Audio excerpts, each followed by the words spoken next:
Blake O'Connor, the Star Maker winner last Sunday night in Tamworth, the 40th recipient of that award. And last year he was the most promising star at the People's Choice Awards.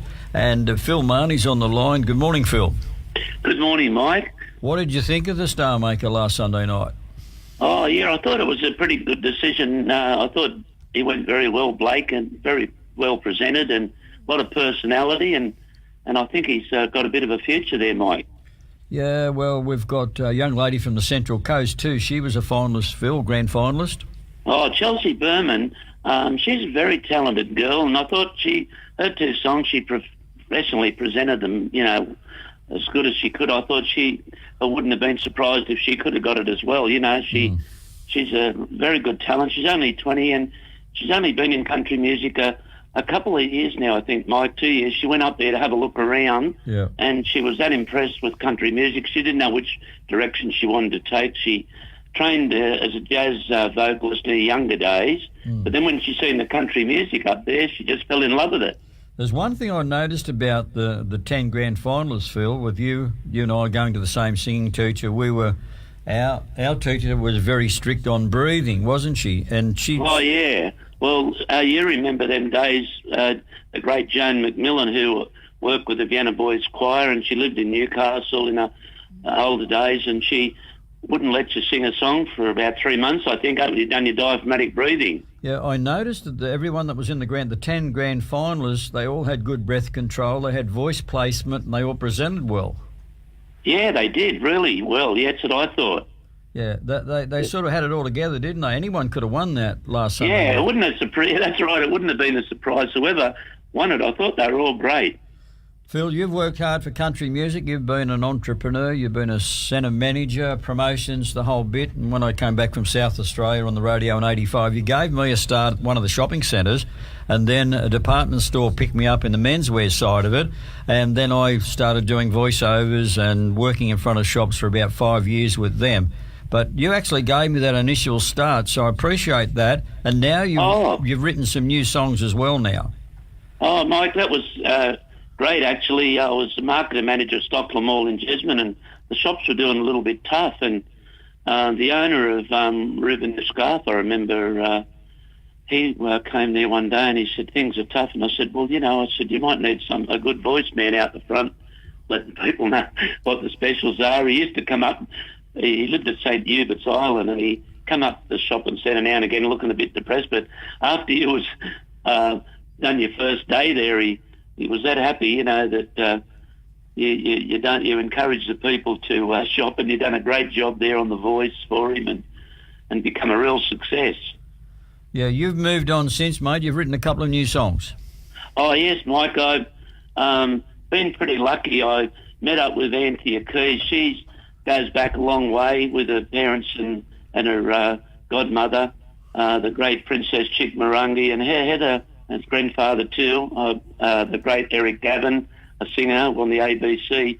Well, Anthea, I noticed in her younger days she was very good writing and also very good at composing music. She wrote a hit song just after the earthquake in tribute to the victims and give a lot of proceeds to that big 1989 earthquake in Newcastle. And then in 1992, Mike, I approached Anthea Keys if she could compose a song for a good old mate of mine. He was 92, and Soul Patson Chemist thought he was a bit too old, and they said they wanted him to retire, and he didn't want to retire. He was still bright as a button. But anyway, there was a lot of publicity in the paper about Mr. Glass. He was very well known. People would come from all over Australia, send their mail orders to him for the baby's wind mixture and things like that. He was just a wonderful pharmacist and still working from, all day at 92. And anyway, I've got Heather and a few of her friends. Anthea Keys said she would be able to put a song together in tribute to Colin Glass, and she called it Shattered Glass. And we recorded in 1992. Right. And anyway, we since then, I hadn't done a lot of writing, but I did write a song in 2009 called Heading Up to Tamworth, and I didn't have any music to it, and I just mentioned to Anthea Keys, I knew how good she was at composing. Would she be able to have a look at it for me? And she put it all together, and she put some great music. She composed it all, and she got all the people in the studio at separate times. She got the world-renowned accordion player, the great Scottish accordion player John McDonald to come in, and then Greg Franks, and then Lewis Burt, the Reg Lindsay 2018 award winner for the big Reg Lindsay Talent Quest they hold each year. He won that, and then Trinity Woodhouse, and Ella Heatherman from South Australia was on her way through to Tamworth, and we got her in the back and vocals as well. And Anthea Key's done a great job putting the Heading Up to Tamworth song together. So we put both of them on the CD, both of those ones that Heather put the music to, and she done a great job, yes, Mike. And it's got a bit of a catchy tune, which I like about Anthea Key's songs. They always seem to have a bit of a catchy. Yeah, if we can go back to Colin Glass now, I know he looked after family members for you. He looked after my family members, my little kids when they were little, and the people used to line up at the pharmacy at Mayfield. Oh, they did. Well, in the early days, Mike, there wasn't that many doctors around, and we lived at Lambeth, and Mum would get the 102 bus all the way over there to Mayfield, and the doctors would work late at night because they had a lot of patients, and he wouldn't close the shop till the last person had been served at the doctor's. They were across their road, Dr. Murray Allen.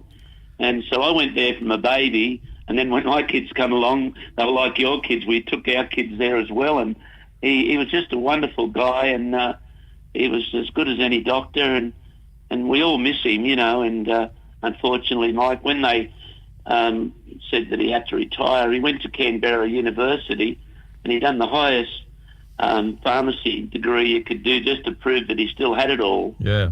And but anyway, he loved his song. We done the song for him. We had a big day at Wallsend Plaza, the shopping centre I was managing at the time. We had him picked up in a big stretch white limo.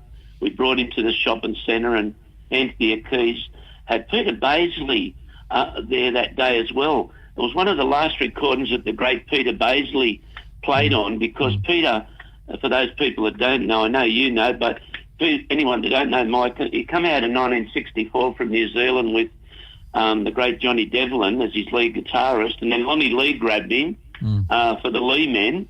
Yeah. And then he played, of course, with your old mate Ian Bettridge and the Ramblin' Country Band, and as you know, he's a great guy, brilliant guitarist, and he said that he would like to play guitar for us on the song, and it's one of his last recordings. All right, well, we might play the song as a tribute to Colin Glass, the pharmacist, and I believe, Phil, they still sell that Winmex mixture, do they?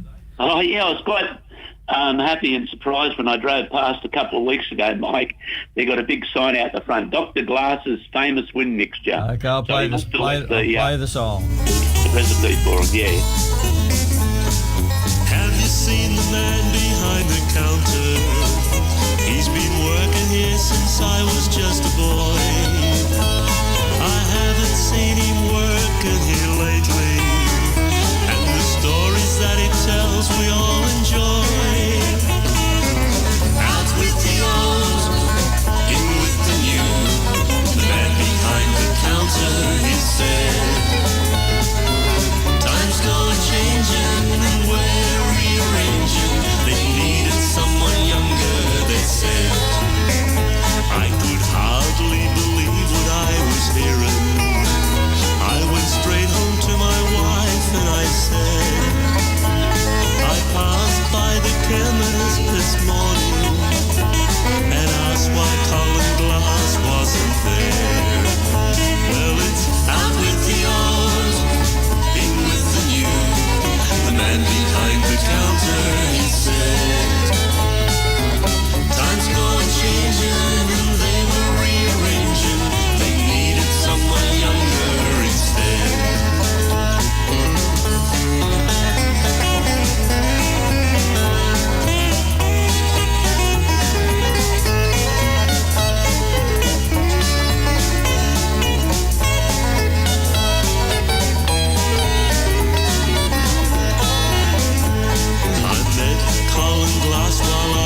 renowned was good old Colin Glass, and we'll all remember his name.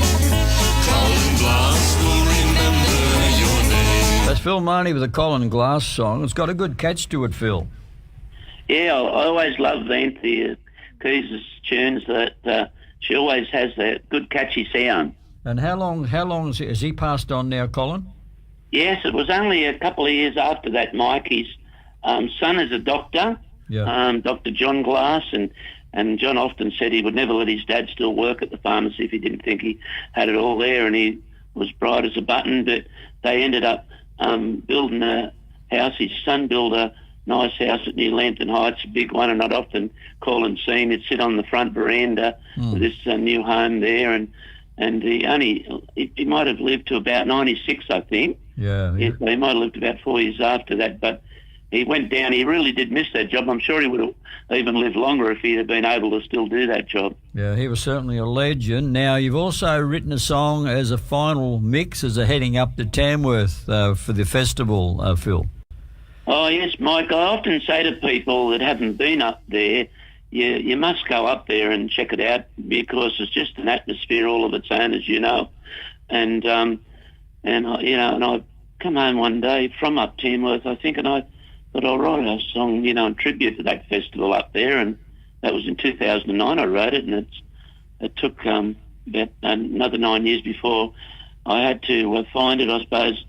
And then I thought, oh, gee, I must ask Anthea Keys, because I love her music, how she composes the music and how she puts catchy tunes to songs. So she done a wonderful job, and, it wouldn't have happened without her. And I do thank her so much for that wonderful tune that she done, and Greg Franks and John McDonnell and Lewis Bird and Trinity Woodhouse, a young 15-year-old country singer, and a friend from South Australia, Hella Breen, and Heaverman, sorry, Ella. Heaverman's the last name. I always get the last name mixed up. But Anthea, because she done the backing vocals as well with the girls and with Lewis Burt. He's a great young talent.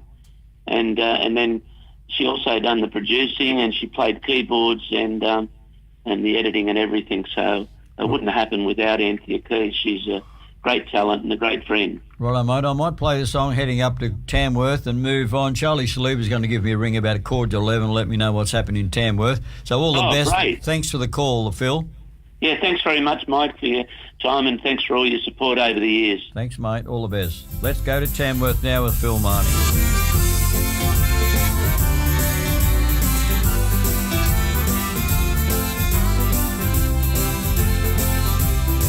Well, we're heading up to Tamworth for a real country show.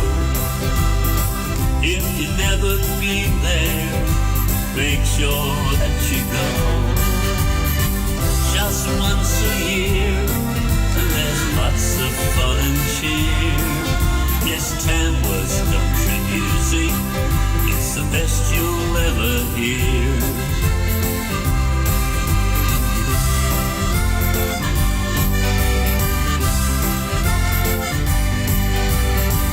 Buskers in the town will have you dancing in the streets. Being friendly country people, good friends you cannot beat. The big golden guitar will greet you as you arrive. It's Tamworth's country music, the whole town comes alive.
Heading up to Tamworth. That's Phil Marnie heading up to Tamworth.